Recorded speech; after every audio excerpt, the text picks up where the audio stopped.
Кейде ойлонуп калам да, ошо проблемалар качан бүтөт экен. Мисалы адам ойлоно берет да, сага келген адамдардын суроо жообунан билип аласың, адамдар менен иштеше берип, адамдарды карап, жүзүн карап, көз карашын карап, эмнени ойлоп атат деп өзүң дагы диагноз коюшту баштайсың да.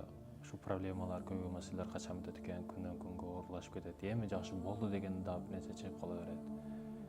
Эми бир ийгиликке жеттиң деген дагы бир палекет болуп кетет. Айтор ушундай дегендер көп го. Проблемалар качан бүтөт? Ал урматтуу мекендешим сизден, сизге байланыштуу маселе. Проблемалар бүтөт.